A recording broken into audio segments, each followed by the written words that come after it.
You were busy today. You know you were busy. You answered things, attended things, responded to things. You kept up.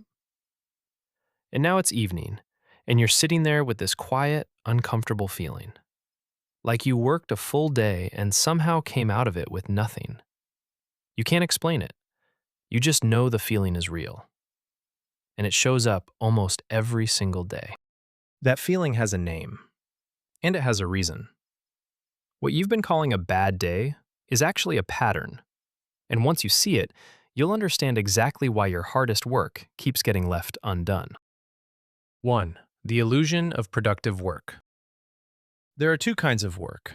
There's the kind that moves something forward, the writing, the thinking, the building, the creating.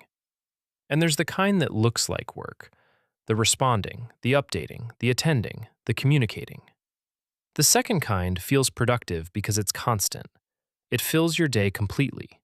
It gives you the sensation of motion. But motion isn't progress. You can spend 8 hours in perfect motion and end the day having moved nothing that actually mattered. Most people have been doing exactly this for so long that they've stopped noticing the difference. They've confused staying busy with getting things done. The two feel identical in the moment. They only feel different at the end of the day, when that hollow feeling arrives. When you can't name what you actually built today, that's not tiredness. That's your mind registering the gap between how much you did and how little of it counted. 2. The Invisible Scoreboard.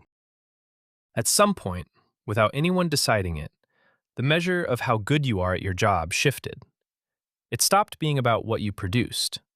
It became about how available you were, how fast you responded, how often your name appeared in conversations, how present you seemed. This happened quietly, everywhere, across almost every workplace.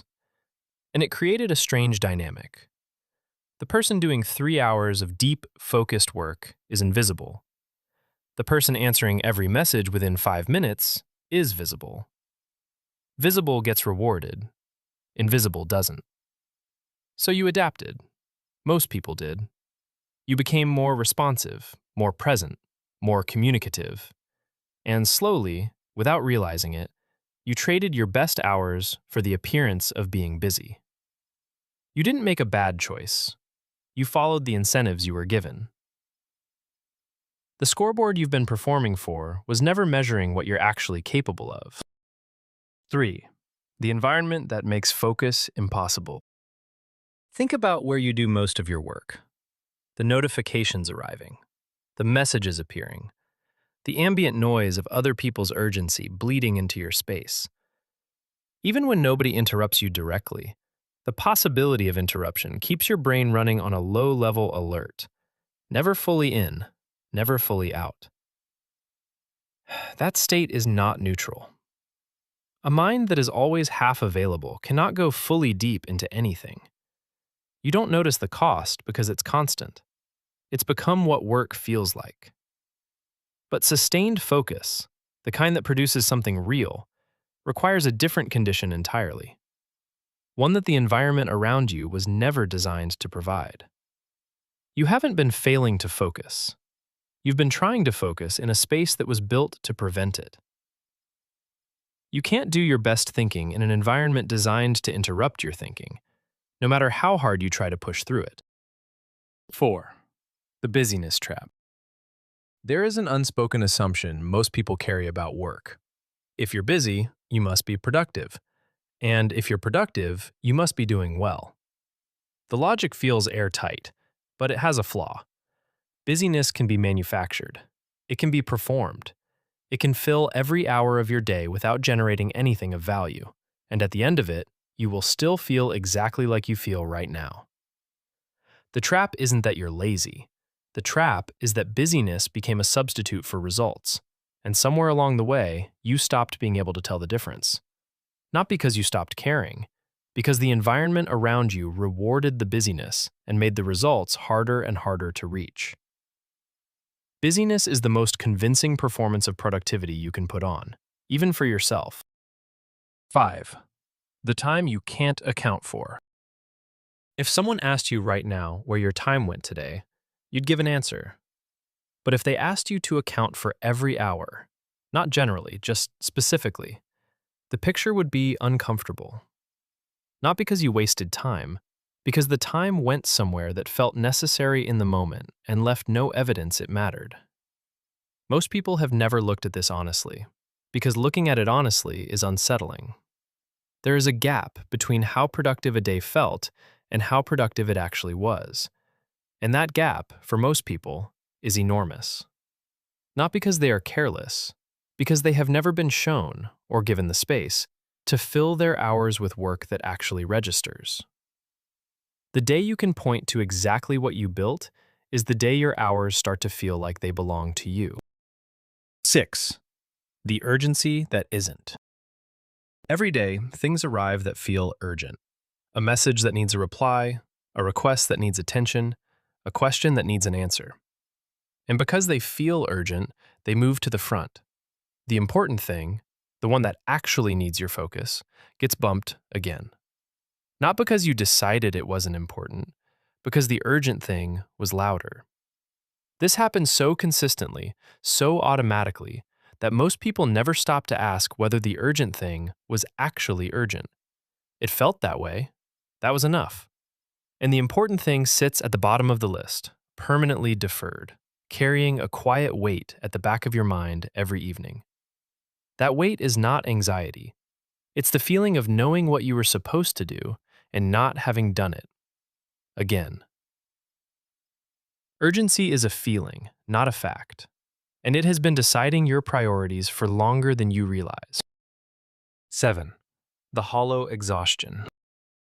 There's a specific kind of tiredness that doesn't come from working hard.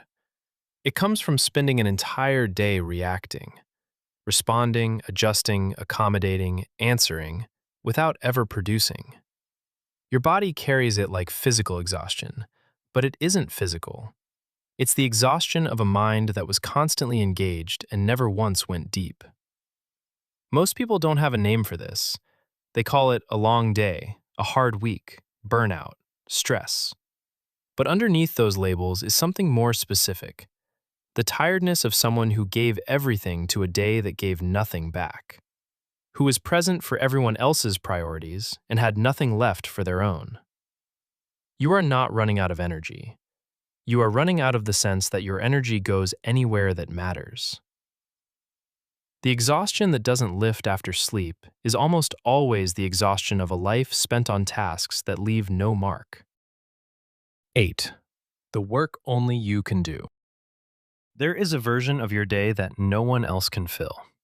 The thinking that is specific to you. The work that draws on what you actually know, actually see, actually care about. That work exists. It is real. And it is almost never the work that gets done first, because it is never the loudest thing in the room. It doesn't send notifications. It doesn't demand a response. It just waits, quietly, while everything else gets attended to.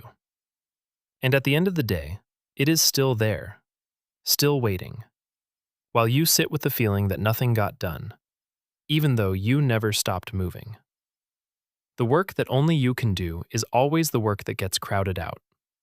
Not because it matters less, because it asks more.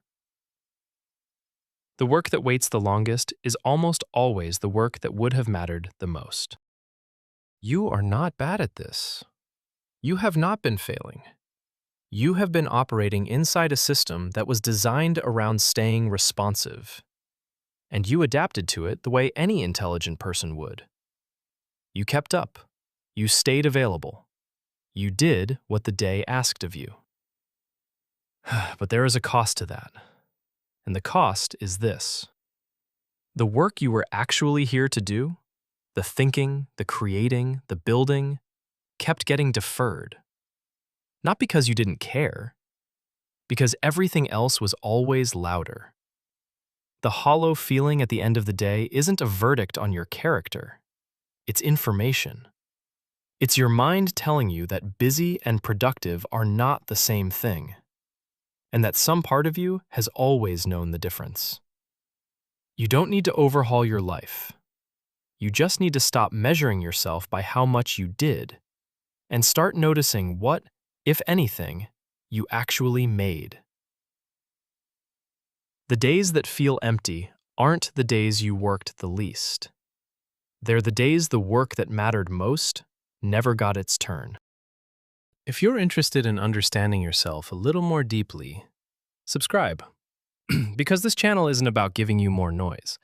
It's about helping you hear the thoughts you've been trying to ignore.